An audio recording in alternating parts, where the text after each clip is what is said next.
So just 5 hours ago, we got full confirmation for the 5.5 banners, and trust me, HoYoverse is drying us with this one.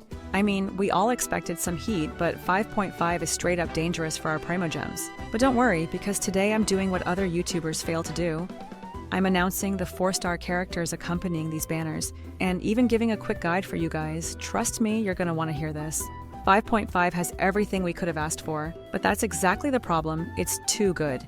Free-to-play players are out here suffering because there's just not enough time to save up, especially if they're pulling for Furina first. But I've got you. We'll talk about the confirmed banners, the 4-star characters who's actually worth pulling, and if you're trying to 36-star the Spiral Abyss, I'll be telling you the best way to go about it. Oh, and by the way, I'm hosting a 10 welkin moon giveaway at 3,000 subscribers because I know how hard it is to save primos right now. If you want a free welkin, just like, comment, and subscribe so I can feel your presence. And hey, if swiping is your only hope, then at least save some money. You can get 23% off your next purchase at lootbar.gg. Lootbar.gg offers some of the most affordable rates for your top-ups out there. For example, I just got this $100 Genesis Crystal Pack for $79 instead of the original $100. That's an easy $21 saved, which you can spend on 4 welkins later and still have money to spare. If you're feeling skeptical, don't worry, because they have so many positive reviews on their site, and I even use them to purchase the welkins for my giveaway winners. They're also trusted by big creators like Dukaja and Tevat Times, and I'm adding to the list, bringing their credibility through the roof. Use my link in the description or pinned comment to grab yourself a quick discount on your next purchase. Alright, so let's get into it. Just yesterday we got new info from Hakushin about the 5.5 banners, and surprisingly, Xilonen has been shifted closer to 5.5, which means Xianyun is also officially confirmed. With that, the entire lineup is now clear. Varesa and Xianyun are in Phase 1, while Venti and Xilonen take Phase 2. And I just know some of you are panicking right now because Furina is coming just one patch before Xilonen, Xianyun, and Varesa. It's a setup, it's a trap, and we're all walking straight into it. But before we break down how painful this banner cycle is, let's talk about the 4 stars because yes, Iansan is confirmed. Not only that, but Xingqiu and Sucrose are also making an appearance. So let's talk about these new characters because HoYoverse really did not hold back this time. Varesa, our newest Electro 5-star, is finally here, and I'm gonna be real with you. Her animations look a little clumsy. I don't know if it's just me, but something about it feels off. That being said, she is cute as hell, and let's be real, one of the thickest characters we've had in a while. People are already calling her Genshin's Mitsuri Kanroji, and you know what? I see it. If you're an anime fan, let me know. Is she the Mitsuri of Genshin? Now, her kit is where things get interesting.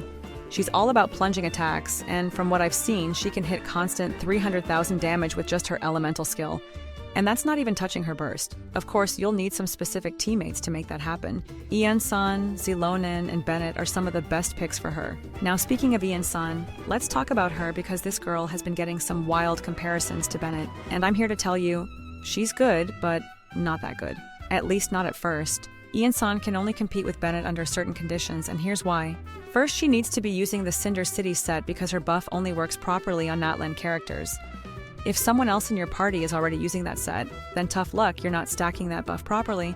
Second, she's only really reaches Bennet level of burst at C4. Before that, she's just not reaching his level of support. But still, let's be real, Bennet's burst is consistent across the board, so I wouldn't really say Iansan is better than Bennet because for Bennet, you don't have to panic about the run-out time. It's literally a big red thumbs up on the ground, so it speaks for itself. Also, it's not Night Soul reliant, meaning he doesn't need all that Natlan character shenanigans.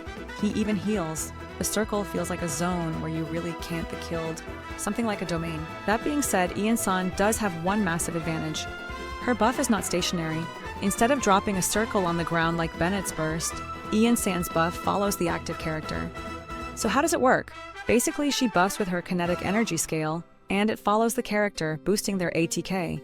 But here's where it gets tricky. If Iansan has less than 42 Night Soul points, then the buff scales off her ATK and her Night Soul points.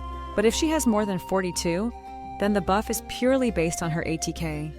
So ideally, you always want her above that 42-point threshold. And thankfully, her kit is built to keep her there. That's also why she's basically built for Natlan teams.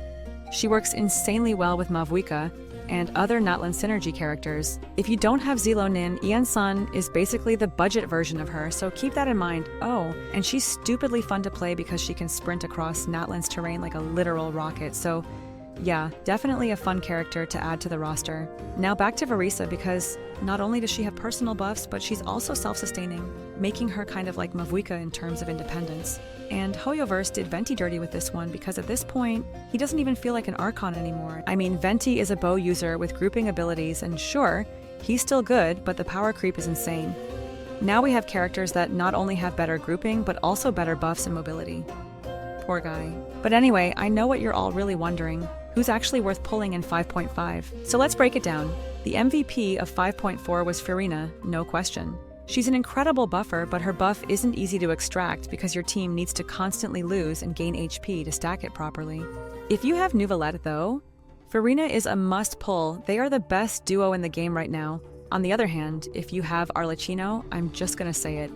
Don't even think about pulling Furina for her. Their kits are so incompatible, it's like HoYoverse made them hate each other on purpose, both lore-wise and gameplay-wise. So for 5.5, the best picks are Varesa and Xilonen. Yeah, I know I didn't even nominate myself, and that's because even I have to admit the competition is just that strong. The only reason to pull for me is if you already have Furina because my burst provides team-wide healing which pairs perfectly with her fanfare stacks. Also, if you want to fully maximize Varesa, then I'm a must-go too, because I simply buff plunging attacks by a ton. I mean, come on, it's what I do on a daily, so if you've got the extra cash or primos for me, then I'm willing to come home. In the game, of course. So in short, if you want to 36-star the Abyss and need a top-tier buffer, pull Xilonen. If you have Nuvolette, pull Furina, you'll never regret it. And if you just want two characters who will shake up your entire account, pull Varesa and Xilonen. Now in my next video, I'll be breaking down all the primogems in 5.4, so if you want to know exactly how much you can save, subscribe now. And stay tuned. I'll also be dropping a challenge that boosts your chances of winning the welkin giveaway, so keep an eye out for that. That's it for this one, and I'll see you in the next video. Bye.